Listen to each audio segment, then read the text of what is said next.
Ma'asyiral muslimin yang dimuliakan Allah Subhanahu wa taala. Allah Subhanahu wa taala berfirman, "Wa in minkum illa wariduha." Sesungguhnya kalian pasti akan melewatinya. Kana ala rabbika hatman maqdiyah. Dan itu ketetapan yang pasti bagi Allah Subhanahu wa taala.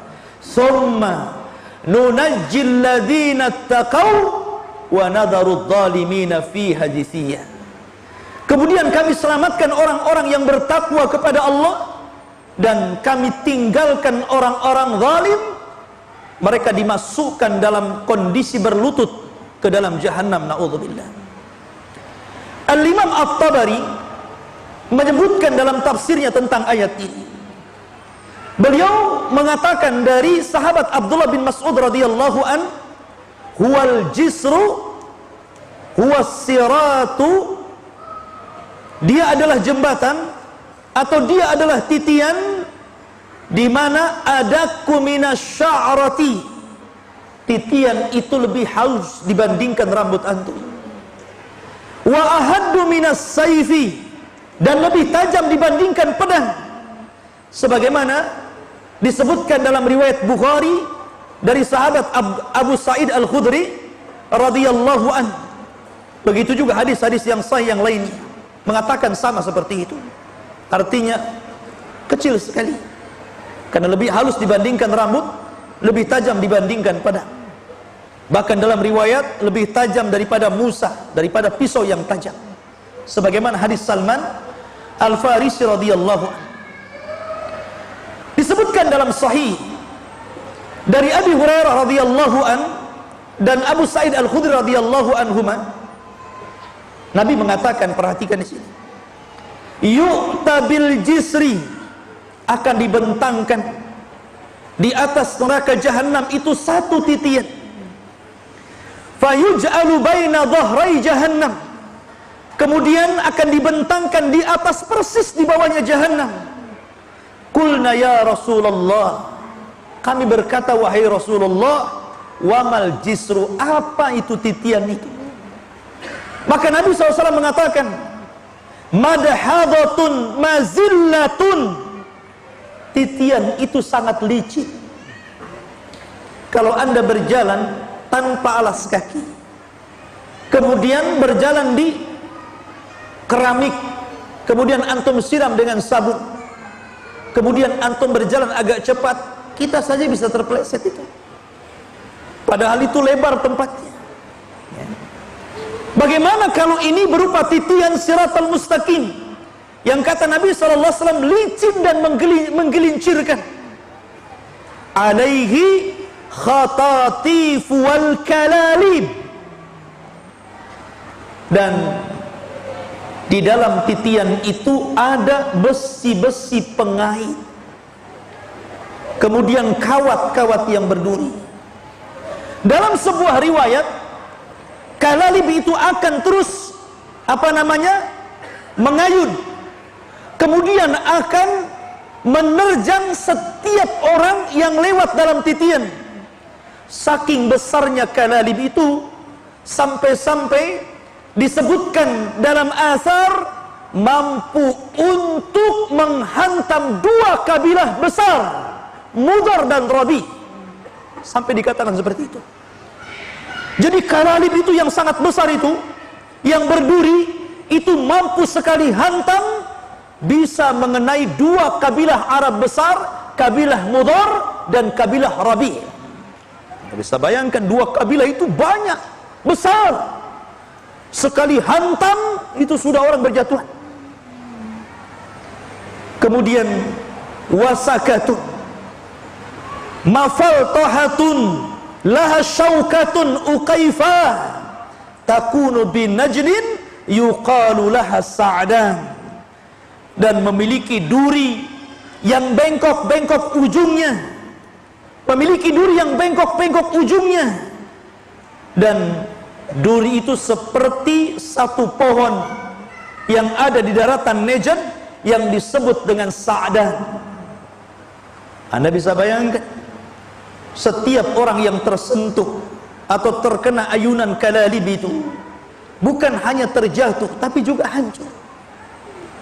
Kalau seandainya orang itu jatuh dari titian siratal mustaqim, itu tidak langsung ke jahanam, tapi antum akan melayang-layang di dalam antara siratal mustaqim dengan jahanam itu 70 tahun baru sampai di dasar jahanam, kata Rasulullah. 70 tahun. Sampai-sampai Nabi SAW mengumpamakan seperti batu yang besarnya sebesar unta, kemudian dilempar dari titian, dan itu sampai ke dasar jahanam selama 70 tahun baru sampai. Bagaimana kita? Batu tentu lebih berat. Nabi mempermasalahkan seperti itu.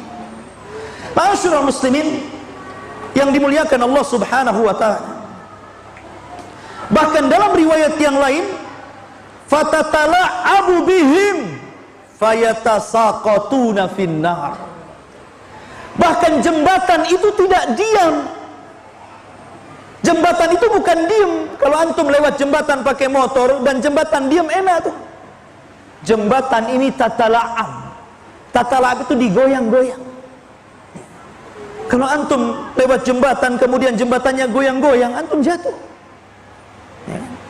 Jadi jembatan siratal mustaqim itu tatala'am, memain-mainkan orang yang lewat, menggoyang-goyangkan orang yang lewat. Fayatasaqatuna finnar.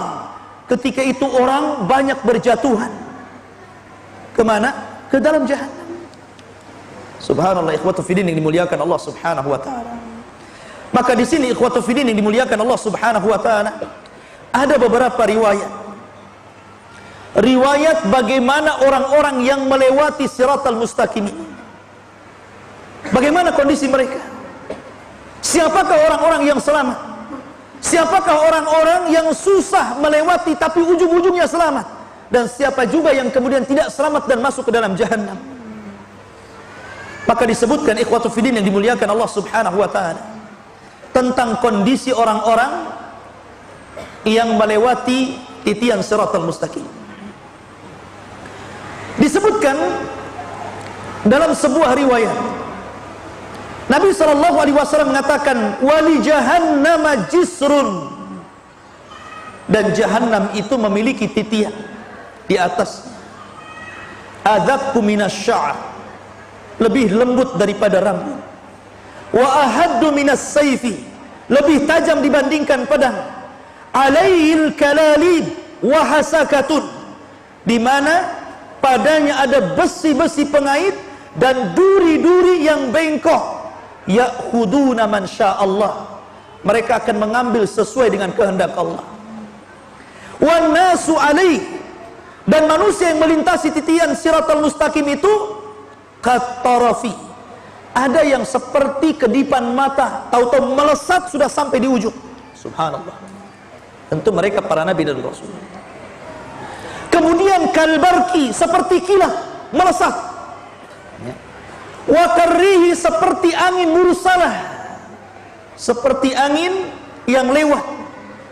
Wa ka'ajawidil khayli, dan seperti orang yang menunggang kuda yang baik, dia tunggang dengan sekencang-kencangnya.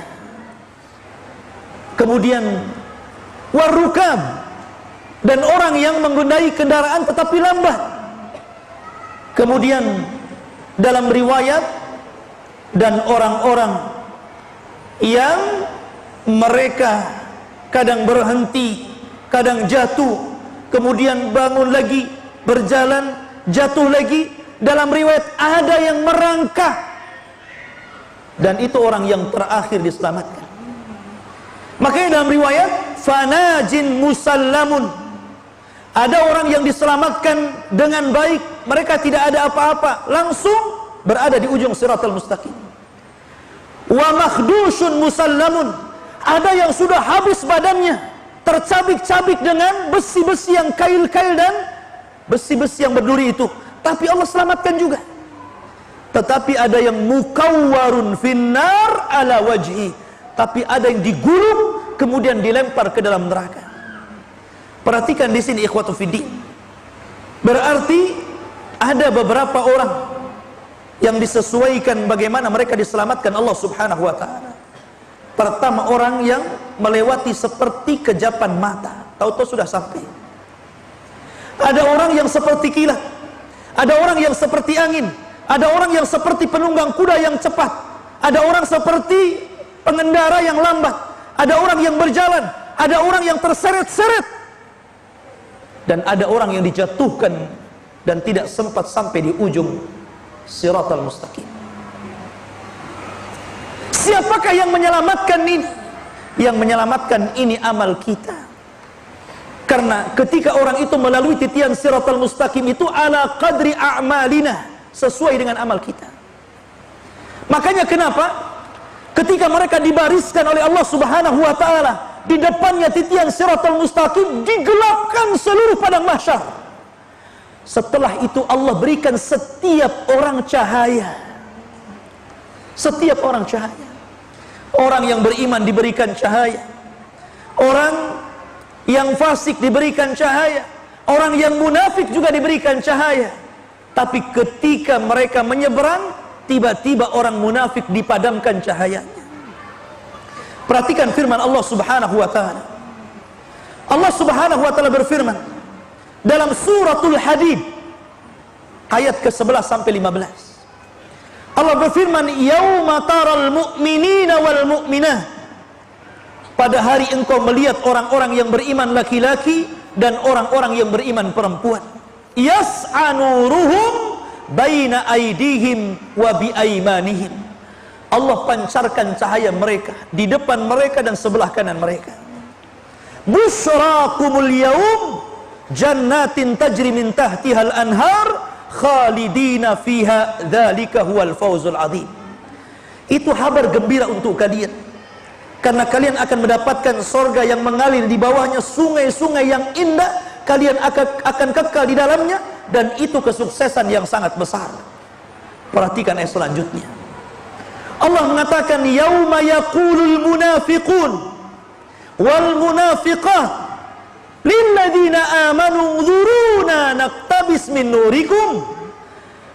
Dan pada hari ketika orang-orang munafik laki-laki dan orang-orang munafik perempuan berkata kepada orang-orang yang beriman yang lewat di samping, ungduruna, tunggu kami, naqtabis min nurikum, kami mau ikut dengan cahayamu.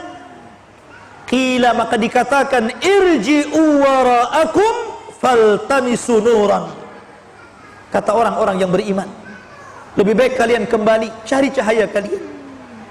Faduriba bainahum, maka akan dibentangkan di hadapan mereka, bisurin lahu babun batinuhu fihi rahmah wa zahiruhu min kibalihal adzab. Maka akan dibentangkan satu dinding, di baliknya rahmat dan di depannya azab Allah Subhanahu wa taala. Yunadunahum, maka akan memanggil-manggil mereka. Jadi orang-orang munafik itu akan memanggil orang-orang yang beriman. Alam nakun ma'akum, bukankah kita bersahabat ketika di dunia? Bukankah kita kawan ketika di dunia? Bukankah kita bersama-sama ketika di dunia? Qalu, orang-orang yang beriman mengatakan, bala, ya, walakinnakum, akan tetapi kalian fatantum anfusakum, kalian telah mencelakakan diri kalian. Wa tarabbastum, dan kalian menunggu-nunggu kehancuran kami. Wartabtum wa gharratkumul amani, dan kalian ragu dan kalian ditipu dengan angan-angan. Hatta jaa amrullah, sampai datang putusan Allah kepada kalian. Wa gharrakum billahil ghurur, dan Allah dan kalian kemudian ragu-ragu, tertipu, akhirnya kalian mengingkari Allah Subhanahu wa taala. Fal yauma la yu'khad, maka pada hari yang tidak mungkin diambil minkum dari kalian, fidyatun, tebusan, wala minal ladzina kafaru, begitu juga tebusan dari orang-orang kafir lainnya. Ma'wakumun nar, tempat kalian neraka. Hiya maulakum, itulah tempat berlindung kalian. Wa bi'sal masir, dan itu sejelek-jelek tempat kembali kalian. Perhatikan di sini. Di sini Allah Subhanahu wa taala membagi 3 kelompok. Pertama, orang-orang yang beriman, maka mereka akan diberikan cahaya yang besar, cahaya yang sangat luas seperti gunung. Yang kedua, orang yang beriman tapi fasik, maka mereka akan diberikan cahaya sesuai dengan amal dia. Dan yang ketiga, munafik sama sekali tidak diberikan cahaya. Dan setiap amalan itu punya cahaya. Salat ada cahayanya, zakat ada cahayanya, haji ada cahayanya, ibadah-ibadah lain ada cahayanya, sedekah ada cahayanya, puasa ada cahayanya, jihad ada cahayanya, dakwah ada cahayanya, amal soleh ada cahayanya. Seluruh amal itu memiliki cahaya. Makanya ikhwatu fiddin yang dimuliakan Allah Azza wa Jalla, Nabi SAW dalam riwayat Ibnu Majah mengatakan, basyiril masya'in fi zulmi ilal masajid bin nuri tami yaumal qiyamah. Beri kabar orang-orang yang suka berjalan di kegelapan menuju masjid-masjid Allah untuk melaksanakan salat subuh. Mereka akan diberikan cahaya yang sempurna pada hari kiamat. Lihat bagaimana doa Nabi SAW apabila berjalan ke masjid. Allahumma ij'al fi qalbi nuran, wa fi basari nuran, wa fi sam'i nuran, wa an yamini nuran, wa an yasari nuran, wa fawqi nuran, wa tahti nuran, wa amami nuran, wa khalfi nuran, waj'al li nuran. Itulah doanya Rasul. Apabila mereka datang ke masjid, Nabi SAW mengajarkan kepada para sahabat, ya Allah, jadikan di hatiku cahaya, di pandanganku cahaya, di pendengaranku cahaya, di sebelah kananku cahaya, di sebelah kiriku cahaya, di atasku cahaya, di bawahku cahaya, di depanku cahaya, di belakangku cahaya, dan jadikan semuanya cahaya, kata Rasul. Ini menunjukkan bahwa seluruh amal soleh itu akan membawa cahaya. Maka perbanyak. Karena ketika itu ikhwatu fiddin, semua nampak orang munafik, orang dusta, orang riya, orang sum'ah, takabur, sombong, semua akan ditampakkan di siratal mustaqim. Tidak ada yang ditutupi oleh Allah Subhanahu wa ta'ala, sehingga orang akan mengikuti cahaya salat, cahaya zakat, cahaya puasa, cahaya jihad, dan begitu seterusnya. Dan ingat ikhwatu fiddin, neraka Jahannam yang sangat besar, apinya berwarna hitam, terbentang di antara neraka itu titian siratal mustaqim. Maka sebelah kanan dan kiri ada dua amal saleh yang menentukan bisa tidaknya antum melewati itu. Dalam sebuah riwayat, Nabi SAW akan menegakkan amanah dan silaturrahim. Maka orang-orang yang senantiasa menyambung silaturrahim dipastikan dia bisa melewati titian siratal mustaqim. Dan orang-orang yang menjaga amanah dipastikan dia akan mampu melewati siratal mustaqim. Tapi orang-orang yang memutus silaturrahim, dan yang paling besar dari memutus silaturrahim adalah uququl walidain. Anda durhaka dengan orang tua, itu paling besar orang memutus silaturrahim. Maka anak-anak yang durhaka kepada orang tua dipastikan tidak akan mampu melewati siratal mustaqim. Kemudian setelah itu para kerabat,